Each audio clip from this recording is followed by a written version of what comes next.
Let's go. Let's do life together. Let's do life together.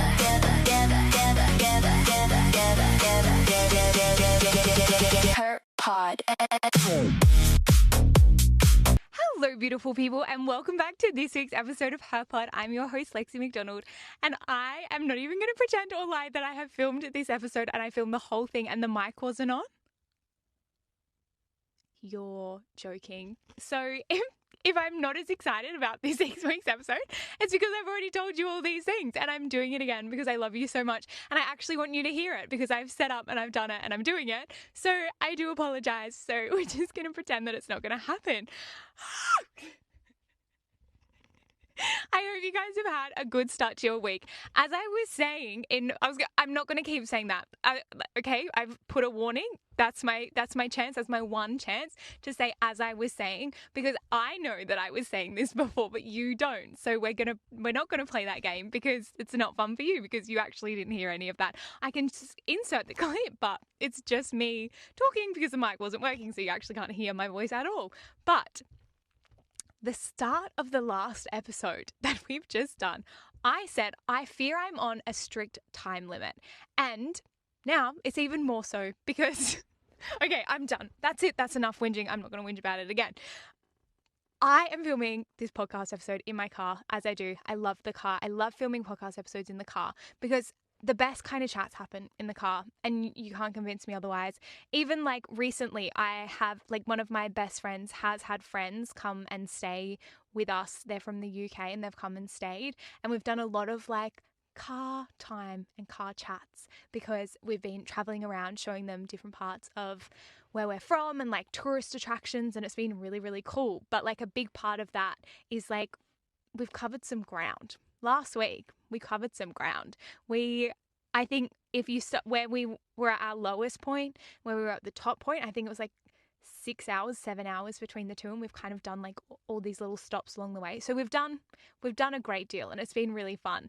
But having that much time in a car with someone, especially people you don't really know, is so nice because you just chat about things that you wouldn't necessarily talk about at like a cafe or if you're out for dinner with someone or I was like, what's your deepest, darkest fears? Like, what are the things that scare you in life? Like, what are the things that excite you? What are the things that, what did you want to be when you were younger? Is this like, I feel like you just, because you're not like, it's not like an intense environment. Like you're sat in the car, you're looking like front on, that like you kind of can just have some really fun, honest, impactful chats. I don't know. I just love a car chat. I reckon put me in a car with anyone. I always say that. I'm like, just give me an hour with someone. I feel like we could find some common ground. Maybe more than an hour. Some people I'm going to need more than an hour. But like, I love a car chat. And like even like friends of friends, like have people taking me home from things or like giving me lifts back from things. Like it's actually, that's like my favorite part of the night is like the car chat on the way there or back where you can like chat and get to know someone. Anyway, we love a car chat. Hence why the podcast is filmed in the car, because there's things that I say to you that I would never say to anyone else because I feel like I'm safe in the car. I feel like this is a safe space for us to be able to just chat and like do life together as always. But I'm in the car and I'm sat out the front of our house. And the issue with this is that I have a neighbor. His name is Gary. Gary is 85, I think. This is a guess. Because we celebrated his 80th birthday and Dad and I bought balloons and a cake and we went to his house and knocked on his door and was like, happy 80th birthday.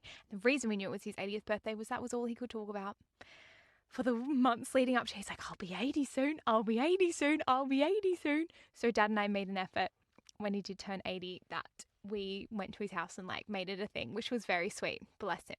We like Gary. We love Gary. He's lovely. He is like neighborhood watch. I fear this is going to be me when I'm older. I'm going to want to I just want to know the drama. Like, I want to know what's going on. Gary is the nosiest person and I love it. Gary has this sense that like I don't know what it is, but like he knows when I've pulled up next door. Like he like my car's not that loud. Like if he's inside, I can't hear anyone. Like I'm in my own little world once I step through those front doors. I'm like in a little, like I don't know what's happening in the world outside of me. Gary, he knows it all. He knows every person's name on the street. He knows what they do, where they are, what time they get home, what's happening. he knows everything. If I come home from work early from something, he knows. He knows what time I go to Pilates in the morning. He knows what days I do different. Like, he knows everything. Gary, absolute legend. Neighborhood watch. So I said I've done it. What's the consequence of me saying, as I was saying, or like as I said in my last episode, but this is true, that I have until Gary notices that I'm out here for the podcast to end, because I usually don't film it in this spot. But I've jumbled up my weeks and I've not planned my day very well, so it has to be here. But we have until Gary notices that I'm in my car, because once he walks over, game's off. Like, Gary's here. There's no way that I can film the podcast. I'm going to have to go inside. There's no way that I'm explaining to Gary that part of my job is that I sit in my car with a microphone and talk about him to people that are listening.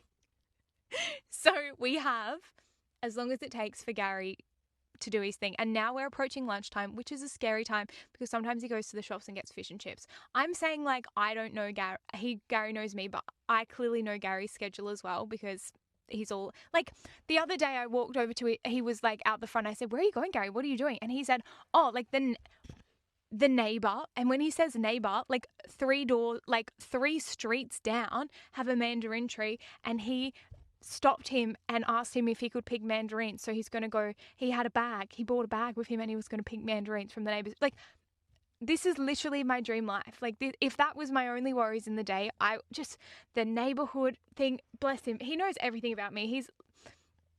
Yesterday, I was coming back from the shops. I had crumpets in my hand. I don't know what else. I had cookies, toothpaste, something else, just like random things that I needed from the shop. I had crumpets in my hand. I'm loving crumpets, by the way, for breakfast. Delicious. It's like, I had them when I was a kid and then I hadn't had them, and then I saw them at the shops and I was like, I can buy that. Like, no one's going to stop me. Like, I can use my own money and I can buy myself crumpets. So I did. And I put Vegemite on them, and they're delicious. And they're my new favorite breakfast thing, because I'm not really a breakfast girl. Anyway, don't like breakfast food, loving crumpets. Put Vegemite on them. Gary said I got the wrong crumpets. He's like, he was like, "Why do you have the circle crumpets?" And I was like, "'Cause I don't know. The first ones I saw and they were on special." And he was like, "I like the rectangle ones." So I was like, "Oh, well, I like the rectangle ones too, Gary. They are nice." And I was like, "What do you have on your crumpets?" And I said I had Vegemite, and he said he had jam. My friend Will, the other day, I was going to pick him up. They were picking me up, or he was picking me up, something. And he goes, "I'm just having a crumpet." And I was like, I'm literally toasting a crumpet right now.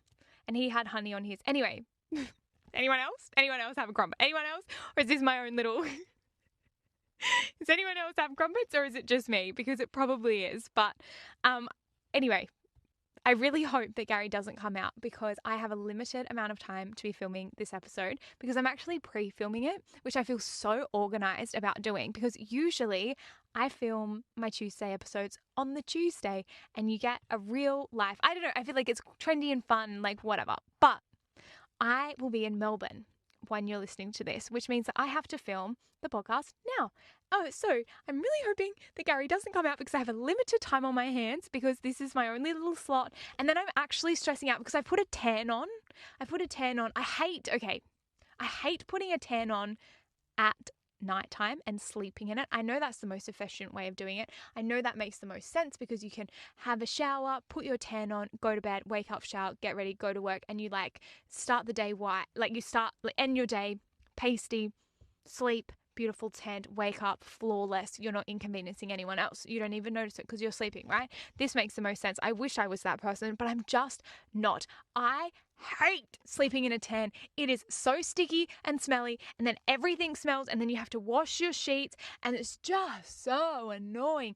And if you can time it so that you can wash your sheets and tan and like do that, but I'm just like not that organized. And I'm also not going to change my sheets on a Thursday night. Like, that feels really weird. Like, I'm going to do it when I have a bit more time and I have like the weekend to like properly wash and like change my like, I've got things to do during the week. Like, washing my sheets isn't a part of like the things that I'm going to do on a Thursday, as much as maybe it should be. What day do we do who tells us these things? Like, when is it that someone's like, "Oh yeah, like this is the day," like everyone's like, "Yeah, Thursday night's tan night," which I get. Love a Thursday night tan night. I'm doing it Thursday day. But Thursday night, tan night, because then you're like brown for Friday, and then you've got the weekend, and like that makes so much sense. But like, where are the rules to these things? What is the rule about changing sheets? What days are you supposed to change your sheets? Because I don't change my sheets as much as I probably should, to be honest, and it's probably gross, and judge me, but I'm just so lazy. Anyway, I hate sleepy in a tan. So I will wake up, put a tan on, and then go about my day. And usually my days don't look like filming a podcast or like look like anyone seeing me on a day where I'm like marinating in tan. So I do apologize because I do look really feral and I have like a shitty clothes on because I'm tanning. But we still we can still hang out. This is just us chilling and hanging out. It doesn't matter. We don't have to look perfect. My life motto to everything. But usually I don't see people. It's just kind of like a write-off day. But I have not scheduled this very well because I have a few meetings after this podcast recording, and then I have some other things that I have to do, and I've got people coming to the house to do some repairs. Like, I have a full day of like public interactions, and I smell weird and I look weird and I'm kind of a bit itchy, and they say that you're meant to tan when you tan. You scrub first, and I've never done that because I just can't be bothered. Honestly, I don't know. But like, I don't like exfoliate. But I did have a pre-existing tan on, so I thought I wanted to take the tan off and put the other tan on. Honestly, this conversation is very intense and so tan related. So I like exfoliated myself last night, but I think I did it way too rough because I have all these like red, like I was bleeding. Last night in the shower, I was bleeding. My leg was bleeding. I had like just like little bits of blood just kept like you could see anyway, and now my legs are all like red and like I think they're gonna scab like the holes that I've just like scraped into my leg. They're probably gonna scab. So the idea that I'm gonna be fun and cool and like tan and have my legs out over the weekend probably isn't gonna happen now because I've got scabby legs, which is a shame for me.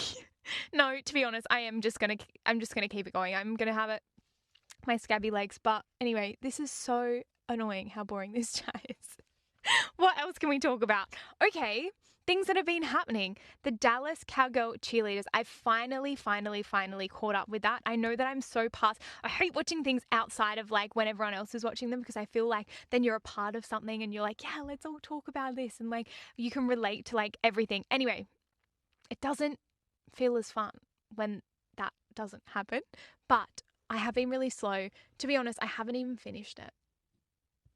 I have got halfway to go on the last episode, but I was watching it yesterday and then I was doing other things and I was like, I'm not even listening to this. I need to this needs my attention and I don't have the capacity to give it my full attention right at this second. So I had to let it kind of slide off for a sec, but I'm very excited for it to have my full attention again and to be like right back in there. But Dallas Cowgirl cheerleaders, I just want to see them. Like, I don't care about NFL at all. I don't care about the players. I don't even care about the Cowboys. Like, who are they? I don't know. But I would love to go to a game and be sat near the DCC. And I just want to watch them. Like, I'm like, this is so cool. They're so cool.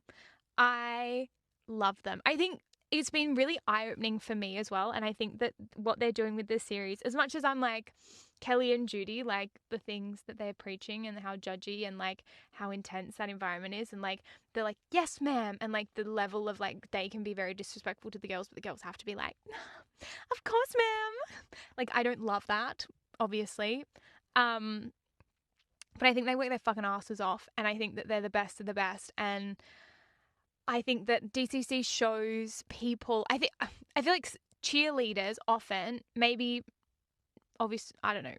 I think the overall stereotype of like a cheerleader is like just a really pretty girl who's like, why would the cheerleaders get paid? Like, it's such a good opportunity for them to be there. Like, oh, what do they add to? Oh, they're just there to be like sex symbols or something. I don't fucking know. But like the connotation around like a cheerleader with so many people, and when I've had conversations, so much of that is implied. Like, but when you actually see the behind the scenes of like how fucking hard they work and how much they dedicate their lives and how much they're doing it for fucking nothing and how they're training and like all of it, I'm glad that people have seen it and hopefully have a new respect for professional dancers, because they're not just like dumb pretty girls that are just like sexualized. Like, they're fucking incredible, top of the game dancers who like have trained their whole lives to have the skill set that they do, and they work their fucking ass off, and they put their body at risk every single day, and they all having hip replacements at 25 because they're, you know, it's the same sacrifice that like the actual Cowboys or like the actual NFL men players have. It's like they put their body on the line, they work really hard, and I think the cheerleaders deserve way more fucking respect than what they get. But it is nice that like a show like this is throwing a light on it. But yeah, very sad that Riley. Why do I keep thinking her name's Riley? Her name's Reese. I'm really sad that Reese is going. I loved her so much. The other day I searched Riley and I'm like, who's Riley? Like Reese. I know a girl from school, her name's Riley, and she does dance, so I'm assuming that's where the two have coexisted, but I do know it's Reese. Me, fake fan, just literally have no clue. The other thing that's been happening this week is that Miranda from The Secret Lives of Mormon Rice released her song, Fuck You For That. And I like it. I listened to it on the way to Pilates this morning. Now, I know it's got a lot of backlash, and is it the best song I've ever heard? No. Is like the it's kind of a bit muffled, like the audio? Yeah. But like, is that what she's trying to do? I don't know. I don't hate it. It's caused so much negativity online, and I don't think she deserves it. Fuck you for that, for saying all that. I'm medicated for panic attacks. Fuck you for that. It's not bad. I don't mind it. So bless her. I think that it's very cool. I love when people put themselves out there. I love when people try new things, and I love when people follow the things that they're passionate about. And I think if you're like sat there being like have a look at yourself. Like, it's fine. Like, let people try things, and like, it's a good song. It's nice. I don't mind it. I had that in my notes. Fuck you for that, because I was on my way to Pilates. So I was like, oh, add this to the notes. And I'm like, I don't really have that much to say about it, to be honest. The other things that are happening is Justin Bieber is now reportedly not going on tour. There was so much talk about when he did his Coachella set that like that was the setup for the tour, and everyone was like getting very excited about how there was going to be a swag tour, and there's so much speculation around it. But apparently it's been reported in the media this week that it's probably not going to happen, which does make me really sad, because I would have loved to have gone. I was never like a huge Bieber, I was going to say believer, but I don't know if that's what they're called. I never grew up like being obsessed with Justin Bieber, but I obviously grew up and like didn't live under a rock and knew who he was, and had so many of my friends that like really loved him. And I love his music. Keep checking these chickens. Like, it's good. So I would have loved to have gone to the concert. So I'm very sad that it's not going to happen. The other big news that Her News posted about as well, that kind of got a lot of attention over on Her News, was that Cara Delevingne confirmed she dated Amber Heard while Star was divorcing from Johnny Depp. I feel like I've learned so much about Cara in the last few weeks. I didn't know that much about her. I knew like who she was and like the circles that she kind of was in. But over the last few weeks, my feed has been Cara. I think ever since she did the interview with Call Her Daddy, I've kind of seen more of her and like got to know her a little bit better, and like understood like who exactly she was, which I do love and appreciate. So pop off, Cara. Yeah. And the other bit of news is that Ariana Grande has had to cancel some of her shows due to safety concerns.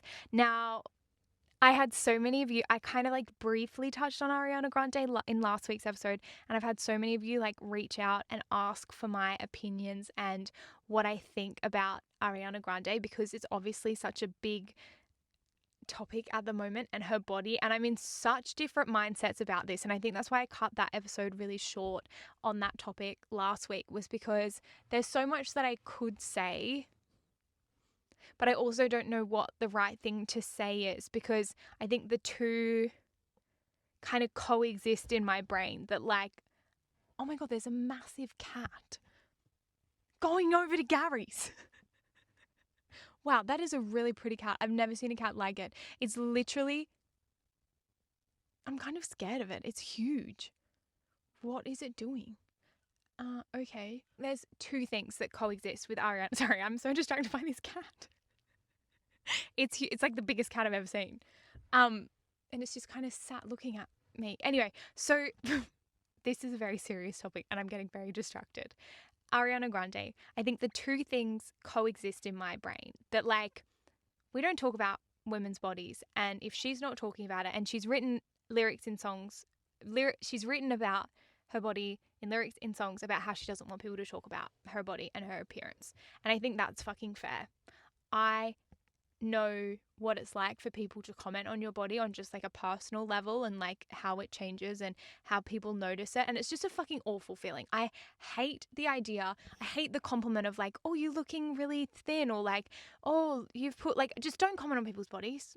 Like, I don't like it, right? I get that completely, and I understand that perspective, and I've always feel very strongly about that. Like, if there's I'm not commenting on someone's body, right? I think that is really important.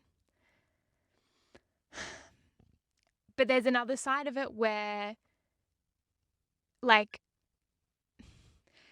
now this fits the hard bit, because I don't want to comment on her body. She's spoken about not wanting people to comment on her body previously. I don't want people to comment on my body. There's one thing. But I think there's another thing of, like, she's always been slim and petite. But when is there a line when that crosses into, like, medical concern, and with someone with such a massive platform who, as a celebrity, you're kind of like a billboard, right? Like, you kind of wear things and people buy it, and you do things and people do it. Like, people get haircuts and other people follow. Like, she's one of the biggest celebrities in the world, and her body is a billboard which she profits off, and she gets paid for endorsements, and you know, and if she's there, it's, you know, like,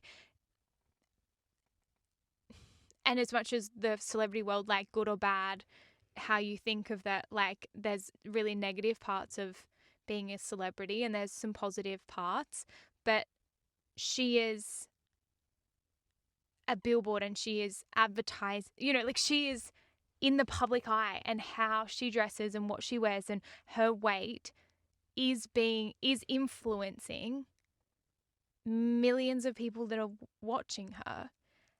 And when is there a line when it becomes, like, medically concerning of someone's weight, and she's also on stage doing a tour with a whole bunch of influential young women who are idolizing someone who hasn't addressed the fact that how she is how her body is, now, like, she looks sick. Like, she's not, like, people die from anorexia. Like, it's concerning that I don't know, that it's not being addressed, because there's so many people, young women, that look up to that could trigger eating disorder habits, and the idea that she's it's just so hard. It's so hard. And how does I don't know how like, I have the same, these two things work really closely together, because, like, some of the images I'm seeing of her too are so confronting, like, that you can see all of her bones in her chest. Like, it's not something to idolize or to praise, but how do you do that without, and she's not the spokesperson for that. And I think it's then part of a bigger conversation around body image at the moment, and how thin everyone's getting, and how Hollywood looks, not just Ariana Grande, but so many actors and actresses look sick and past the point of, like, thin, and to the point of, like, medically concerning. Sorry, the cat's come out again, and the neighbour's trying to get it, and then there's these other people walking past. Sorry, I don't know what the answer is with how, because I don't want to just use Ariana, like, she's an example of it, but, like, there's this massive shift in culture and society at the moment that being very unhealthily thin is in. And I think Ariana has kind of been the poster child for that. And it just, like, I don't love that.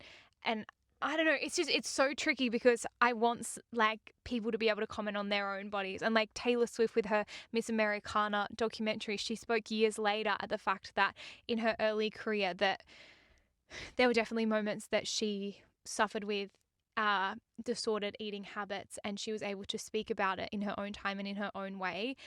But yeah, I don't know, it's hard when it's so clear and obvious, and seeing the comments online are really concerning, especially from like our audience, and seeing young women talk about Ariana and being like, oh, she's fine, or defending her, or being like, oh, this makes me want to skip breakfast. Like, those things are really concerning, because I know what it's like to be a girl and struggle with body image and what you should be eating and what you shouldn't be eating, and the pressure of looking a certain way. And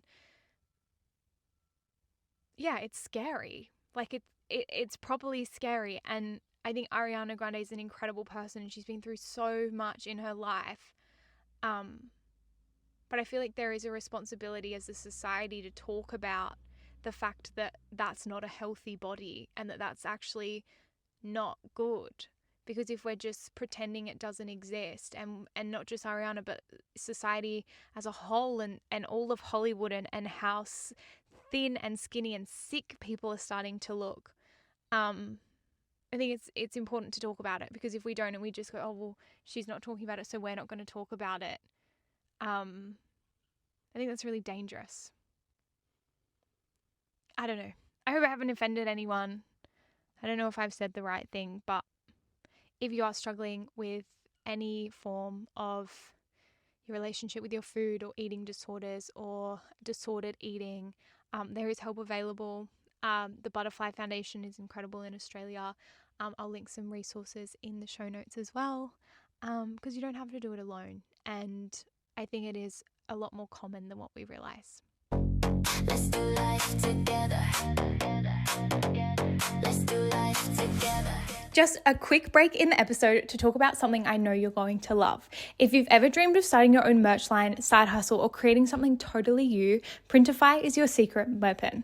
With Printify, you can design and create products without dealing with inventory, shipping, or upfront costs. Just upload your design, pick from hundreds of high quality products, and boom, your online store is ready to go. They handle the printing and shipping so you can focus on growing your brand. I personally have some merch samples on our way from Printify for her help, which I'm so excited about, and I can't wait for you to see.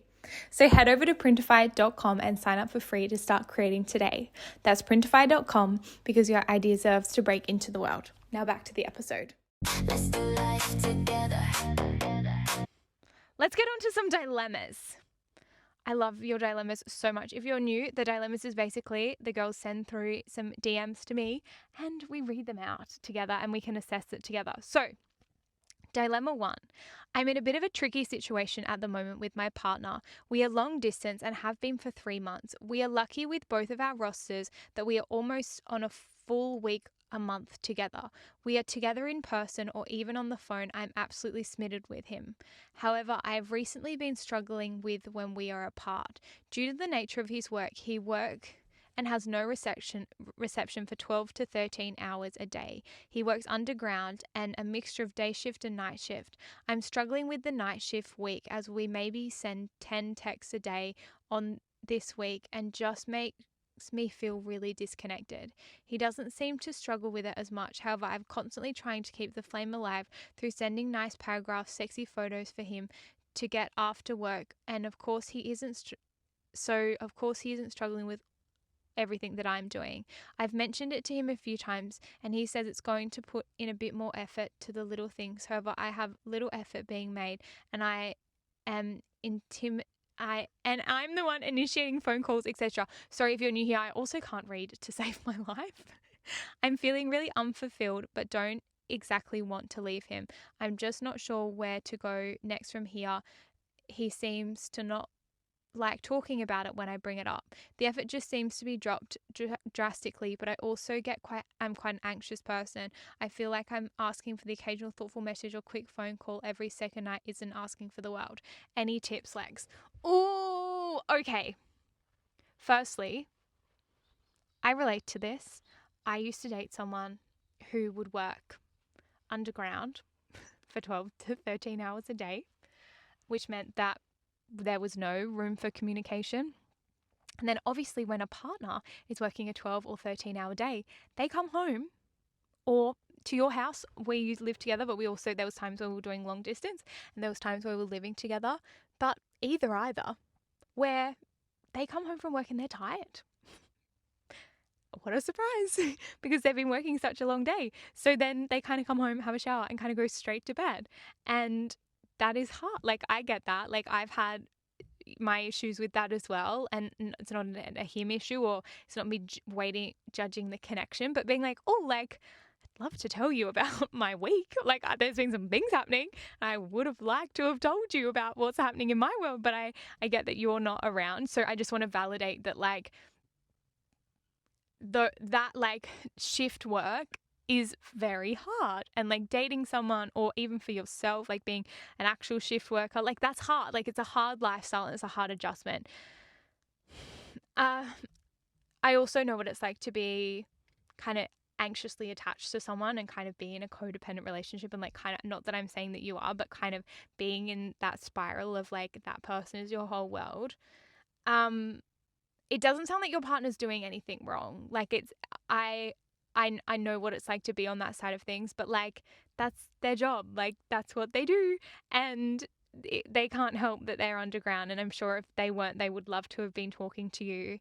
And I think you just have a lot more time to kind of sit there. Like, you're not working 12, 13-hour days, so you can sit there and be like, oh, I'm going to send him this photo and I'm going to send this thoughtful message for when he comes back up and he's going to see it. Like, you have time to be doing those things, while he kind of doesn't. Like, he's on in a truck or drilling something. I don't really fucking know what they do down there, but they do something. But like, he's busy, he's occupied, like, he is working. Like, he's it's not him not sending massive thoughtful messages for when he leaves isn't because he's not thinking about you or that he doesn't love you. It's because he's got other stuff to do. I think shift work as a whole, though, like, I think it's good for, like, I really loved it and felt like it was such an important growth opportunity for me to kind of like get out of that cycle of me like constantly wanting to be talking to him and constantly wanting that validation and constantly like having him on my mind, and being able to be like, okay, he's actually not contactable. You have the day. You've got to fill it with things that you are going to do with your life, because it's your life and you have to entertain yourself. And I think being able to find things that you like to do and having hobbies and creating a routine and like doing things that genuinely like make you happy is really good. I think it's a very important lesson to learn. So just give that a go.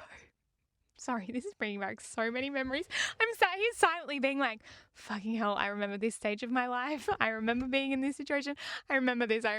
It's awful. But I don't think you're in the wrong. I don't think your partner's in the wrong. I don't think there needs to be a drastic breakup or anything like that. I just think you get to now find things that make you happy and entertain yourself while they're on shift work.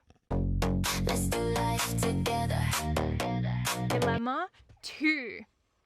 Am I the asshole for not offering a ride to a wedding guest after they hinted they needed one? I'm 29 and was a bridesmaid in a wedding this past weekend. My husband, who's 28, drove separately and was picking me up after the reception so we could head back to our hotel. At the end of the night, I was standing in line for the Sparklers exit next to the former sorority sister. I'm fairly confident the following was the first time we had ever actually had a conversation. She had clearly been drinking quite a bit and started making conversation.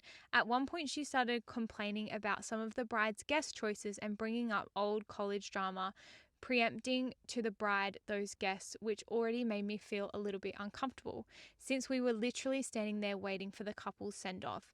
Eventually, she mentioned that she and her friend, who I know fairly well, who was standing next to her but I was not engaging in a conversation with at all, had Ubered to the venue, had no cell service, and was having trouble figuring out transportation. It's worth noting that the venue is somewhat remote and the lack of service is a known issue. The thing is, she never actually asked for a ride. She just kind of said, and then stared at me unexpectedly. I got the impression she was hoping I would offer that me and my husband could drive. Normally, I would have considered helping, but I've already spent the entire weekend doing bridesmaids duties, traveled about 2 hours to the venue, and was exhausted. The venue was also about 30 minutes from the nearest town, and once I offered a ride, I felt like I would be responsible for getting the two home, even though I had no idea where they were staying or whether it was anywhere near our hotel. Instead, I told them that the venue staff would likely be able to help them with transportation because they usually handle this because they don't have cell service, and suggested they ask for assistance. I left with my husband shortly afterwards. Now I'm wondering if I was rude by not offering a ride when it seemed obvious that they were hoping for one, even though they never actually asked. Wow. No, I think you've deeped it. No, I don't think that that's, I think like if they wanted a ride, they could point blank say, can I have a ride? And then that would have been different if you said no and then left. But again, like that's not your responsibility. I also would have just wanted to go home with my husband. Not that I have one, but like to debrief, like it's, yeah, no, I don't, like you're not an Uber, you don't really know them. No, I don't think you're an asshole at all. But the fact that you're stressing about this shows me that you're actually not an asshole. Let's do life together. Dilemma 2. Me and my partner have been together, or dilemma 3. What are we on? I don't even know. Dilemma 3. Me and my partner have been together for 4 years and we are in our mid-20s, and I feel like it's time to move in together. We've been looking at buying a place together, and I'm often sending my partner. I thought that was Gary. Is it? No. And I'm often sending my partner places as we have both discussed buying a house and have a deposit saved. Every house I send him he doesn't like, and I got upset about this and told him I feel like he's not serious because it seems to be a problem with every place and he never comes to me with any houses. He told me that he wants to spend more time on a house and I keep going for places too small. I think we would struggle to pay something around the $1 million mark. What is happening? Gary's getting ready. I can hear him. I think we will struggle to pay something off the $1 million mark. He also said he wants to live in a different suburb than I do.